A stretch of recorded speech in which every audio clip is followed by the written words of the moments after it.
In one of his most scathing criticisms of Narendra Modi, Aam Aadmi Party's Yogendra Yadav says Modi opposes the very idea of India. He's authoritarian, majoritarian, and his development model favors few at the cost of others. Yadav also lashed out at Mukesh Ambani, alleging that RIL boss represents the nexus of big money and politics. Here's Yogendra Yadav in an exclusive chat with Supriya.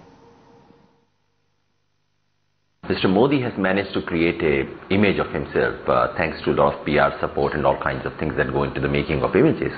He has managed to create an image for himself of someone who's honest, who's straight. And we are saying this can't possibly be true. Look at the evidence. Look at what has happened to Adani household. Look at his silence on anything related to Ambani's. The major political rival right now is Mr. Modi, because Congress is nowhere in this election. Congress has simply abdicated the ground. Right. So we are attacking him. There seems to be the sense that there is a fear if Modi comes to power. What is that threat? What is that fear? Mr. Modi stands in opposition to the very idea of India. The idea of India has three components.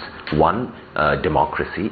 Mr. Modi represents soft authoritarianism. Two, inclusive development. With Mr. Modi, it is development or growth for a few at the cost of everyone else. If you look at the human development indicators of Gujarat, and respect for diversity, where Mr. Modi stands for majoritarianism. Why is this attack on Mr. Mukesh Ambani? There are references made to his media control, there are references made to his association with Narendra Modi or the association he had in the past with the Congress. Critics, and I'm going to be the devil's advocate, critics believe you do not have proof and facts to back your arguments. There's nothing personal against Mr. Ambani. He happens to be one of the industrialists. Like in the case of Mr. Narendra Modi, he happens to represent the point of intersection of some things which are fundamentally opposed to the constitutional vision that we have here.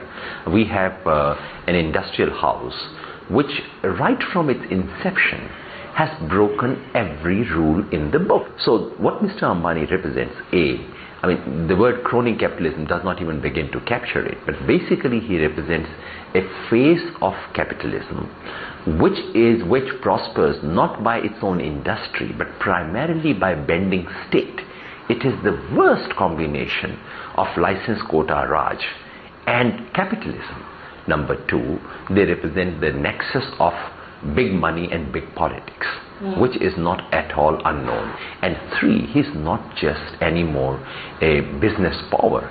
He is also in some ways the biggest media power of this country. So what you have is the making of an empire which has a business component in it, which has a state bureaucracy component in it, which has a media component in it, and which has a politics component in it. Now that is a perfect recipe for destroying democracy or reducing democracy to a mockery.